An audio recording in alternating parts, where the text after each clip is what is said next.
آپ نے دیکھا کچھ لوگ جمع ہیں، آپ نے دیکھا کچھ لوگ جمع ہیں، آپ نے پوچھا یہاں لوگ کیوں جمع ہیں؟ تو کسی نے بتایا یہاں حاتم طئی کا بیٹا کھڑا ہے عدی، حاتم طئی کا بیٹا کھڑا ہے عدی، اور وہ اپنے باپ کے سخاوت کے قصے سنا رہا ہے لوگوں کو، اپنے باپ کے سخاوت کے قصے سنا رہا ہے لوگوں کو۔ حضرت امام حسین فرمانے لگے شیر میرے نانا کا، شیر میرے نانا کا، کیونکہ مدینہ شریف شیر تو حضور کا ہے نا۔ حضرت امام حسین فرمانے لگے شیر میرے نانا کا، اور سخاوت کے قصے کسی اور کو سنایا جائے؟ میں بھی جا کر سنتا ہوں اس کا باپ کتنا سخی، اس کا باپ کتنا سخی تھا۔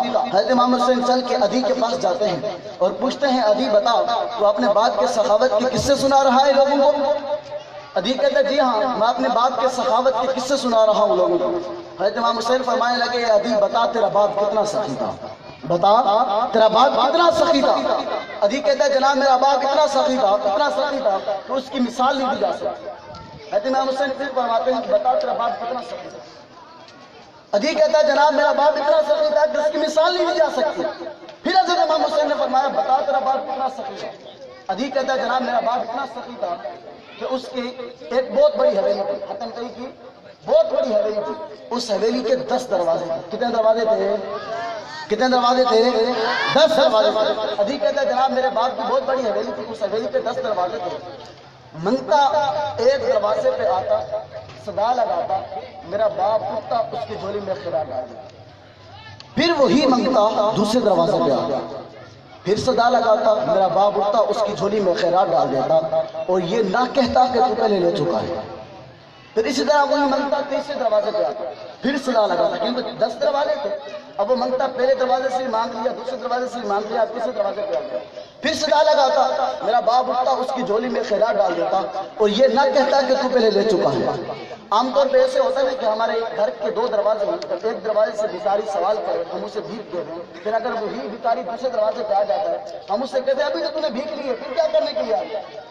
عام طور پہ تو یہ رواج چلتا ہے۔ تو وہ عدی کہنے لگا جناب میرا باپ اتنا سخی تھا کہ منگتا ایک دروازے پہ آتا، صدا لگاتا، میرا باپ اٹھتا اس سے خیرات ڈالتا، پھر دوسرے دروازے پہ وہی منگتا آتا، پھر صدا لگاتا، میرا باپ اٹھتا اس کی جھولی میں خیرات ڈال دیتا، پھر وہی منگتا تیسرے دروازے پہ آتا، پھر صدا لگاتا، میرا باپ اٹھتا اس کی جھولی میں خیرات ڈال دیتا اور یہ نہ کہتا کہ تو پہلے لے چکا ہے۔ حتیٰ کہ ایک ہی منگتا 10 دروازے گھومتا، 10 دروازوں سے سوال کرتا، میرا باپ اٹھتا اس کی جھولی میں خیرات ڈال دیتا۔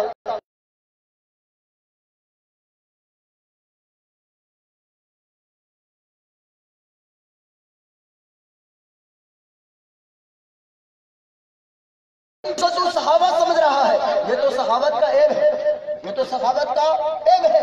عدی کہنے لگا وہ کیسے؟ حضرت امام حسین فرماتے ہیں تو خود کہتا ہے منگتا ایک دروازے پہ آتا، صدا لگاتا، تیرا باپ اسے خیرات دیتا، پھر وہی منگتا دوسرے دروازے پہ آتا، پھر صدا لگاتا، پھر تیرا باپ خیرات دیتا۔ اے عدی بتا جب اس نے ایک دروازے سے خیرات لے لی تھی دوسرے دروازے پہ کیا کرنے آیا تھا؟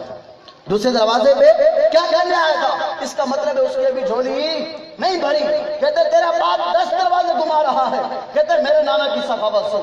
حضرت امام حسین فرماتے ہیں میرے نانا کی سخاوت سن، میرے نانا کی بھی بڑی حویلی نہیں تھی، کٹا مکان تھا، دروازہ بھی نہیں تھا، ڈاک لڑکا رہتا تھا، لیکن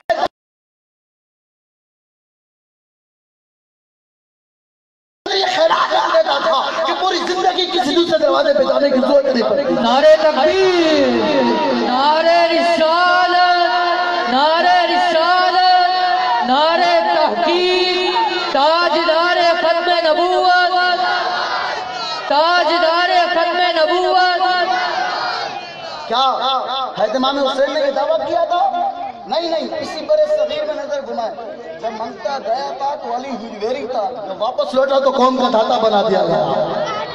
جب منگتا گیا تھا محمد باہو تھا، جب واپس لوٹا تو قوم کا سلطان بنا دیا گیا۔ جب منگتا گیا تھا فرید الدین تھا، جب واپس لوٹا تو گنجے شکل بنا دیا گیا۔ حضور کے در کے منگتے ہوتے ہیں کوئی داتا بنا دیا جاتا ہے، کوئی سلطان بنا دیے جاتے ہیں، کوئی گنجے شکل بنا دیے جاتے ہیں۔ تو حضور علیہ السلام کے در پہ ہم اس لیے آتے ہیں کہ اس در سے کوئی خالی نہیں گیا۔ ہم حضور کا تذکرہ اس لیے کرتے ہیں کہ جو یہ تذکرہ کرتا ہے اس کی جھولی کبھی خالی نہیں ہوتی۔ اچھا جس نے حضور کی تعریف کی ہے اسے کچھ ملا بھی ہے، اس کی بھی مثال آپ کے سامنے رکھتا ہوں۔ اسے کچھ ملا بھی ہے، اس کی مثال آپ کے سامنے رکھتا ہوں۔ امام بصیری یہ وہ شخصیت ہے جس کا لکھا ہوا قصیدہ آج بھی مدارس کے اندر اسمبلی میں پڑھایا جاتا ہے اور طلباء پڑھتے ہیں، اور اسی کے ساتھ ہمارے تعلیمی دن کا آغاز ہوتا ہے۔ امام بصیری کا لکھا ہوا قصیدہ مولا صلی وسلم دائما ابدا۔ اچھا، امام بصیری نے یہ قصیدہ لکھا کیوں؟ امام بصیری نے بڑے بڑے بادشاہوں کے قصیدے لکھے، نظمیں لکھی، وزراء کی نظمیں لکھی، لیکن آپ کو ایک مرض تھا، فالج کا مرض۔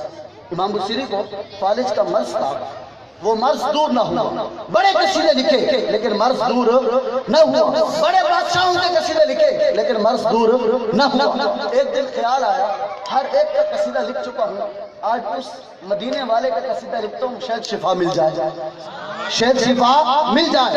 امام بصیری قلم اٹھاتے ہیں، لکھتے ہیں مولا صلی وسلم دائما ابدا علی حبیبک خیر الخلق کلہم هو الحبیب الذی ترجى شفاعته بكل حول من الاحوال مقتحم۔ جب آتے ہیں یا ربی بالمصطفیٰ بلغ مقاصدنا واغفر لنا ما مضى یا واسع الکرم، جب اس شعر پہ آتے ہیں ساری آنکھ بند ہوتی ہے، دل کی آنکھ کھل جاتی ہے۔ یا لوگ سوتے ہیں، سو رہے ہیں، وہاں دل کی آنکھ کھلتی ہے، مدینے والے کا زیارت کر رہے ہوتے اور مدینے والے کی زیارت ہوتی ہے۔ جب مدینے والے کی زیارت ہوئی، رسول اکرم صلی اللہ علیہ وسلم سامنے تشریف فرما ہے۔ ایک روایت میں آتا ہے کہ امام بصیری کو آپ نے رسول اکرم صلی اللہ علیہ وسلم نے سینے سے لگایا، اور جیسے ہی سینے سے لگایا آپ کی مرض دور ہو، آپ کی مرض دور ہو۔ اور ایک روایت میں یہ ہے کہ حضور علیہ السلام نے صرف اتنا فرمایا کہ اے بصیری اٹھ کے بیٹھ جاؤ، اے بصیری اٹھ کے بیٹھ جاؤ۔ دو روایتیں ہیں، دونوں روایتوں میں حضور علیہ السلام کی شفاعت دینے کا ثبوت ملتا ہے۔ اب رسول اکرم صلی اللہ علیہ وسلم نے امام بصیری کو فرمایا کہ اٹھ کے بیٹھ جائیے، اور جو آپ نے قصیدہ لکھا ہے وہ مجھے قصیدہ سنائیے، وہ مجھے قصیدہ سنائیے۔ یاد رکھیے، اس قصیدہ لکھنے سے پہلے نہ امام بصیری کے ہاتھ کام کرتے تھے،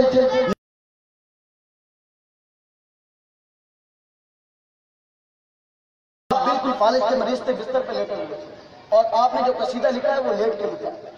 آپ رسول اکرم صلی اللہ علیہ وسلم نے آپ کو اٹھا کے بٹھا دیا، جیسے ہی بٹھایا امام بصیری کہتے ہیں مجھے ساری کی ساری مرض دور ہو گئی، میری ساری کی ساری مرض دور ہو گئی۔ اب امام بصیری وہ قصیدہ رسول اکرم صلی اللہ علیہ وسلم کو سنا رہے ہیں، اور قصیدہ سناتے سناتے آپ کے دل میں خیال آیا جو رسول اکرم صلی اللہ علیہ وسلم کے پاس یہ چادر ہے، یہ کاش مجھے چادر عنایت فرما دیتے، کاش مجھے چادر عنایت فرما دیتے۔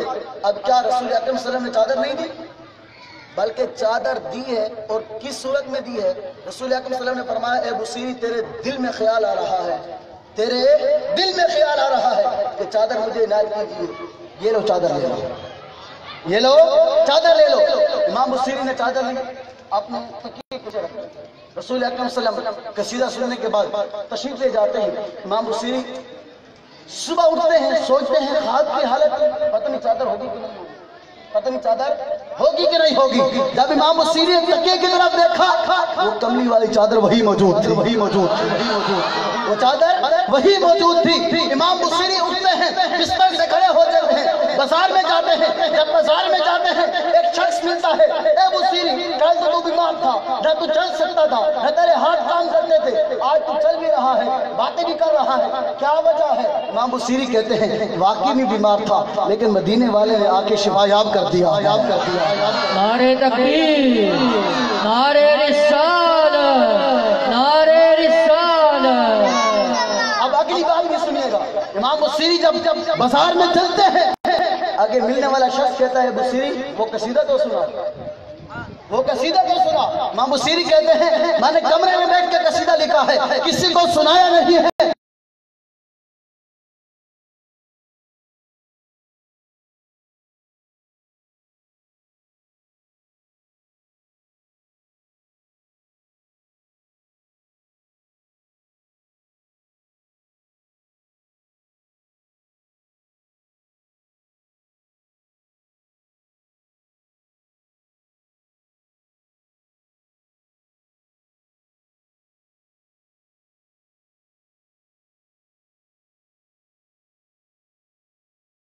السلام اپنے سینے سے بھی لگاتے ہیں۔